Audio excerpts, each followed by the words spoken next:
નમસ્તે મિત્રો, દીર્ઘ educational classic ચેનલમાં આપનું ફરી એકવાર ખૂબ ખૂબ હાર્દિક સ્વાગત છે. મિત્રો, આજે આપણે સરસ મજાની વાર્તા પાત્ર ચંદ્રભાલની જોઈશું. તો ચાલો મિત્રો વિડીયો શરૂ કરીએ. ચંદ્રભાલના ભાભી.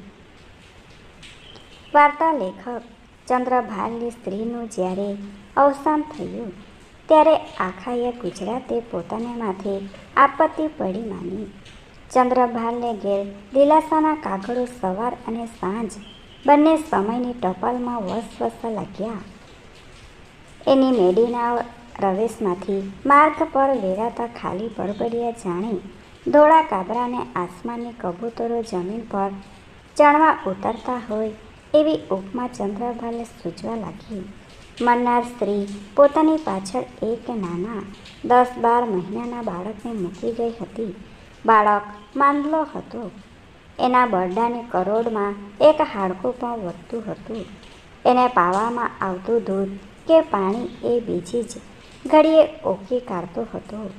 જે માસિકો અઠવાડિયો ચંદ્રભાલની વાર્તાઓમાંથી પોતાની લોકપ્રિયતા પ્રાપ્ત કરતા તે સર્વના સંપાદકોને મૂંઝવણ થઈ પડી. કેટલાકને તો ચાલુ સળંગ વાર્તાઓમાં પણ ભંગાળ પડ્યું. મરેલનો વિયોગ અને જીવનારની જંજાળ એ જુવાન વાર્તા લેખકને દાણાની જેમ પીસી નાખવા ઘંટીના 2 પડોશમાં બની ગયા. ચંદ્રભાલની જ વાર્તાઓના સંગ્રહને પોતાની માળાના આવતા પુષ્પ તરીકે બહાર પાડવાનું વચન આપીને લજામો મેળવી રહેલા એક પ્રકાશકે ચંદ્રભાલને કહ્યું કે આ લ્યો વધારે રૂપિયા, છોકરાને માટે આયા રાખી લો, 2 નોકરો વસાવો, ફિકર ન કરો ને તમે પછી માથેરાન મહાબળેશ્વરની એક સહેલ મારી આવો. મન ચાહે તો તાજમહાલની પ્રેમ યાત્રા કરો, પ્રેરણા મળશે. પણ ચંદ્રભાલને ફક્ત નોકરથી ચાલે તેમ નહોતું. એને તો કોઈ આશ્વાસક અને ગૃહની શૂન્યતાને પૂરી કરી સહાય જોઈતી હતી. ચંદ્રભાલે એક મિત્રને કહેવડાવ્યું, અહીં મારી જોડે આવીને તમે અને વૃંદાબહેન રહેશો. મિત્રે કાગળનો જવાબ વાળ્યો, પોતાને તો ઓફિસમાંથી રજા મળવાની નથી ને એકલા પુરુષવાળા ઘરમાં વૃંદાને તો કેમ જ મોકલાય. લોકઅપવાદ લાગતા કાંઈ વાર લાગે. પત્નીને એણે ઘર જઈ વાત કરી તે સાથે લોકવાદનો ડર પણ બતાવી દીધો. પત્નીના વાર્તા નરેશ ચંદ્રભાલના ઘરનો અંકર હરવા જવાના કોર તો હતા, પણ લોકવાદની ચિંતા એને સાચી લાગી. એક બીજા સ્નેહીએ વગર પૂછાવ્યો જ સંદેશો મોકલ્યો કે આવતા ગુરુવારે હું અહીંથી મારા બાળ બચ્ચાને તારી સંભાળ લેવા રવાના કરું છું. તારે ઠીક પડે ત્યાં સુધી રૂકજે. ચંદ્રભાલે વળતો જ તાર કર્યો કે ન મોકલતા કાગળ વાંચો. પણ તાર પછી જે કાગળ ગયો તેમાં ખરી વાતનો નિર્દેશ નહોતો. ખરી વાત આ હતી કે આટલી મમતા બતાવનાર એ મિત્રના પત્ની જબકબહેન હંમેશાના આજરી રહેતા તેમજ એમની સાથે 5 છોકરાનું કટક હતું. ચંદ્રભાલને લાગ્યું કે આ મિત્ર સાહેબનો મર્મ કુટુંબને હવાફેર તેમ સ્થળફેર કરાવવાનો હતો. જબકબહેનનું આગમન જાત જાતના સરકારી કમિશનનો માયલા એક કમિશન જેવું થઈ પડશે તેવી એને ખાતરી હતી. પોતાના વાર્તા સંગ્રહો જેને અર્પણ કર્યા હતા તેવી કેટલીક સ્નેહી સ્ત્રીઓથી પણ ચંદ્રભાલનું જીવનવન મહેક હતું. મા વિનાના બાળકો વિશે અને સ્ત્રીને હારેલા સ્વામીઓ વિશે ચંદ્રભાલે લખેલી વાર્તાઓ વાંચીને આ સ્નેહમૂર્તિ બહેનો ચિત્રકારના ચિત્રોને વિસરાવે તેવી વ્યથાભરી રીતે રડી હતી. તેમણે પણ ચંદ્રભાલને મન કઠણ કરીને કામમાં લાગી જજો કરતાં વધુ કશું લખ્યું નહીં. છેવટે 45 વર્ષની એક વિધવા કણબરને ચંદ્રભાલે છોકરાની સંભાળ રાખવા માટે રોકી. પહેલા જ દિવસે સાંજના અંધારા ઉતરવા લાગ્યા એટલે બાઈએ કહ્યું, ત્યારે હું જાઉં છું ભાઈ, સવારે આવીશ. કેમ? ચંદ્રભાલ ચમક્યો. બાઈ પણ વિસ્મયતા ભરી ઊભી થઈ રહી. તમે રાત નહીં રહો? રાત ના રે ભાઈ, તું મને કહેતા લાગતો એ નથી. અરે પણ માજી, ચંદ્રભાલ એને સમજાવવા માંગતો હતો. આ છોકરાને ચૂલામાં જાય તારો છોકરો, હું ગરડી આખી તારા વાડાના ઘરમાં છોકરું સાચવવા રાત રહું. મને તે એવી નકટી જાણી. ઠીક માજી, કાંઈ નહીં, મારી ભૂલ થઈ. એવું રગ રગીને હાથ જોડ કરતો ચંદ્રભાલ ઘરમાં ચાલ્યો ગયો. પ્રભાતની પીહો ફાટી હતી ને બાળકની મૂંગી જીભમાંથી અસ્પષ્ટ ચીસો ફાટી હતી. વધતું હાડકું 1 વર્ષના છોકરાના વાસામાં ખીલાની માફક ઠોકાતું હતું. સ્ટવ ઉપર દૂધ ગરમ કરતો ચંદ્રભાલ શીશી સાફ કરવા જતાં શીશી પરની રબરની ટીકડીને ક્યાંય ભૂલતો હતો. તે જ વખતે સડક પર એક ટેમ્પો અટક્યો. ઘરનું કમાન્ડ બબડાવીને ટેમ્પાવાળાએ હાક મારી, સદર ભાણ શેઠ, ઉઘાડો, મહેમાન છે. ચીસો પાડતા બાળકને અને સ્ટવ પર ઉભરાતા દૂધને મૂકીને ચંદ્રભાલ બારણા સુધી ચાલ્યો. તે દરમિયાન 1 જ મિનિટમાં એના કલ્પના ચક્ષુઓ સમક્ષ પોતાની સાહિત્ય સખીઓના તેમજ મિત્ર પત્નીઓના મધુરા ચહેરા સળવળી રહ્યા. વાર્તામાં શોભે તેવી કોઈ મર્મવેધક મિલન ઘણી જાણે આવી પહોંચી છે. અંતરની વેદનાના હિમશૃંગો હમણાં ઓગળશે અને આવનાર સ્નેહજનના આશ્વાસન થાળમાં ઝીલાશે. પરંતુ કમળ ઉઘડ્યું ત્યારે ચંદ્રભાલની કવિતા કૂપી ફૂટી પડે તેવું જાણે કે એના જીવનમાં એક ઢેબું આવ્યું. ઉગાડતા દ્વારમાં પહેલી તો 3 દિવસના જૂના ઢીગરાની ગંધ આવી. એ ગંધમાં ચાના ઝાડાની વાસનું મિશ્રણ હતું. આવનાર સ્ત્રીના અંગ પર કાળો સાદલો હતો.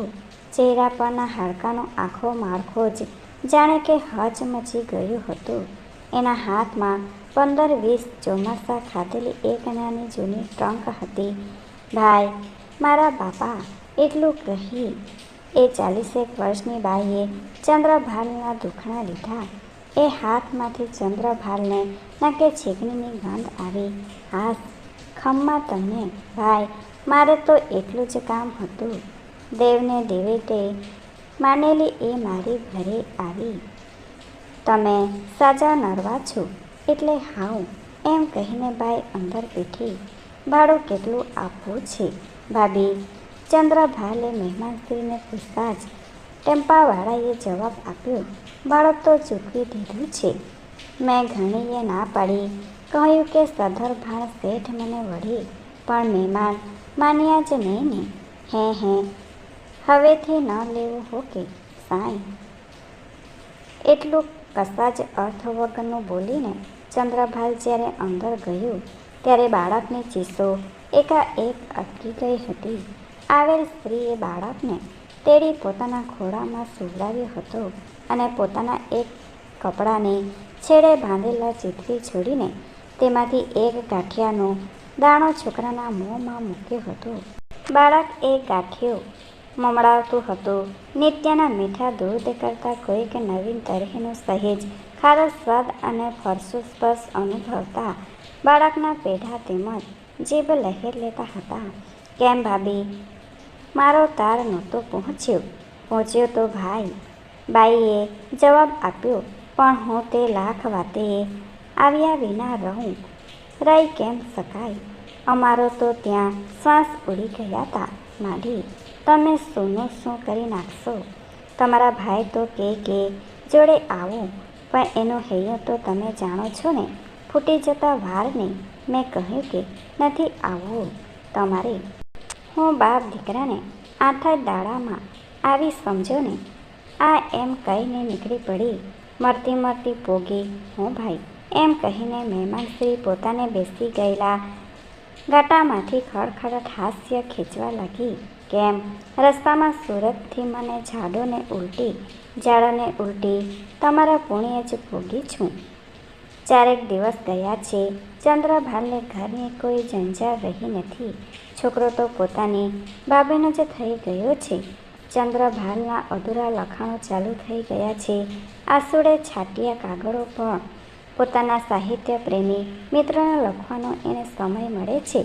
ભાભીની જોડે બહુ બોલવું એને ગમતું નથી, કેમ કે ઘરમાં જતાં જ એને ભાભીના ગંદા વસ્ત્રોની કશીક ઘ્રાણ આવે છે.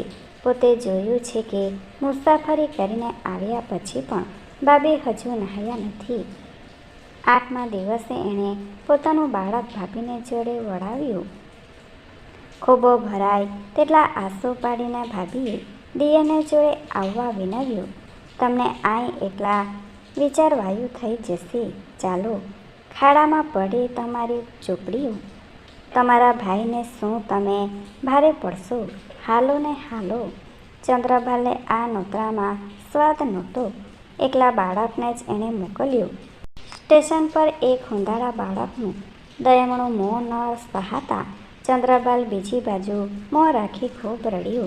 સ્ટેશનની પગથાર ઉપર પોતાના સુકાયેલા પગને ડગુમગુ માંડતા એ બાળકે ચંદ્રભાલનો પીછો જ ન છોડ્યો. આખરે બાળકને છેતરીને જ ડબ્બામાં લઈ જવો પડ્યો. ગાડી ઉપડી ત્યારે ચંદ્રભાલ ત્યાંથી સરકી ગયો હતો. ભાભીના ચાલ્યા ગયા પછી ચંદ્રભાલનું અંતર ઊંડી લાગણી અનુભવતું હતું. સ્નેહીજનો અને પાડોશીઓ પણ ચકિત થયાને પૂછવા લાગ્યા, અમને તો ખબર જ નહીં કે તમારે ભાઈ કે ભાભી કોઈ છે. તમે અહીં 10 વર્ષથી રહો છો, છતાં કોઈ દાડો કેમ અહીં આવ્યા જ નથી. તમારા ભાઈ ભાભી દૂરની વાટ, ટૂંકી આવક નીકળી ન શકે. એ જવાબ દેતો ચંદ્રભાલ પોતાના અંતરમાં એકાદ ડંખ પણ અનુભવતો હતો. 3 વર્ષ આવ્યા ને ગયા. ખાનદેશથી આવતા ઓળખીતાઓ ચંદ્રભાલને બાળકના સમાચાર આપી જાય છે. તમારો છોકરો લહેરમાં છે. હાડકું વધતું તો તે બેસી ગયું છે. તમને ખાસ કહેવાયું છે એ એકવાર આવીને છોકરાને જોઈ જાઓ. મારે જોવાનું શું છે? ચંદ્રભાલ જવાબ આપતો. એ તો હવે એનો છોકરો છે. આય જીવે ચાય મરે. ભાઈના કાગળો પણ આવતા. તારી માન્યતા સાચી છે. તારી ભાભીના છેલ્લા 6 વર્ષથી સુવાવડ નથી આવી, એટલે એ તો તારો છોકરો સચે સાચ પોતાનો હોવાની ભ્રાંતિમાં પડી ગઈ છે. વાત વાતમાં એમ કહી બેસે છે કે મારે આ છોકરો આવ્યો ત્યારે વગેરે વગેરે.